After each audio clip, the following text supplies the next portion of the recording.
Ireland and the Caribbean states have always had a very good relationship.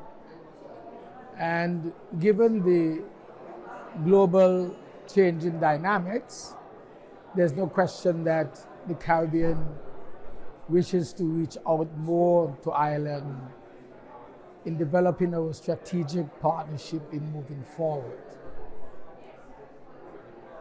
Many of us in the Caribbean region know that Ireland is now maybe one of the few English-speaking countries in the European Union. We have always done business with the European Union. And with the exit of the United Kingdom, Ireland is now being seen more of a strategic partner than before. We are also at this time diversifying our different economies. We are providing opportunities for investment in our countries through Irish investors. We also in the Caribbean region are looking more towards exporting more to Ireland and other countries. And so this forum has become critically important for us to identify the opportunities that they exist in Ireland and for Ireland to know of the opportunities that exist in our countries in the Caribbean in particular, so that we can increase our business contact. St. Kitts and Nevis is one of the smallest independent countries in the Caribbean region. For 400 years, our economy was based on sugar agriculture. Back in 2004, we took the decision to diversify the economy. In fact, one of the important vehicles that we were able to utilize in that diversification as we advanced towards tourism and international financial services was the liberalization in the international, or I would say information communication technology sector. I happen to have been the Prime Minister of St. Kitts and Nevis when Ireland, one of her noted sons, brought into St. Kitts and Nevis and the Caribbean Digicel. That has made a world of difference because we were able to break the monopoly that cable and wireless had for years. And now we are able to utilize that important vehicle to transform, transition, and further develop the economy. International financial services, information communication technology, critical in moving forward for us. We speak a lot of digitalization of the economy, providing opportunities for us to advance, especially our young people in a more modern technological age. We rely therefore on Ireland and the future it holds for the Caribbean and for St. Kitts and Nevis. Well, it's really fantastic to be here at the inaugural Ireland Latin America Business and Economic Forum. There's just so much potential in the relationship at the moment. You see, last year our two-way trade in goods and services reached almost 11 billion euros, which is really phenomenal.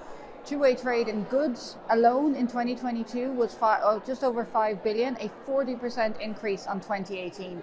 So that really underlines just how much is happening in the relationship right now. We're also seeing Irish companies across all types of sectors looking for opportunities to invest and locate in Latin America.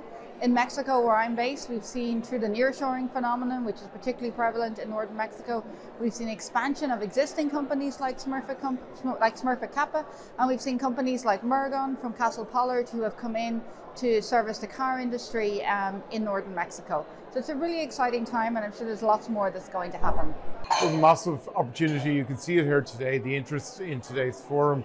I think there's opportunity in pharma, in digital, in offshore, two-way basis. There are only 200 companies, Irish companies doing business in Latin American Caribbean region at the moment. That needs to increase, and I'd hope to double it over the next 5 years, working with Enterprise Ireland, with the IDA and with our Department of Foreign Affairs teams. I know there's a fear about new markets for many companies. Leave the fear aside and look at the opportunities, work with our agencies, and I think we will meet that target and we will meet the definite potential that's very evident here today. I think forums like today are really important. It's really so important to build relationships, to exchange knowledge, share ideas. Agri-food in particular has a massive challenge in terms of how we deal with the climate challenge, how we deal with things like biodiversity loss, water quality issues, access to water.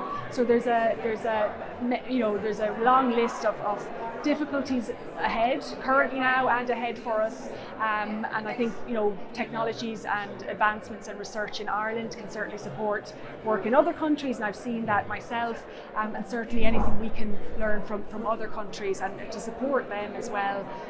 Trade is one aspect, but I think the knowledge piece is so important in how we deal with the challenges ahead.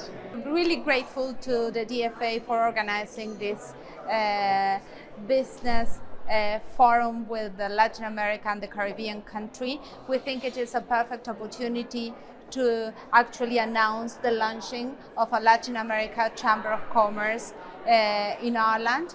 We as an embassy are working very closely to our Argentine community in Ireland, and we have just launched last week a business network of Argentine entrepreneurs here in Ireland. These are some of we think around 5,000 Argentinians who live in Ireland and started businesses in this country, and they are the ones who are pushing forward, and in the long term I think it will have a positive impact in the trade between our countries. So it is a great way to promote businesses, to promote networking within our communities here in Ireland and with the Irish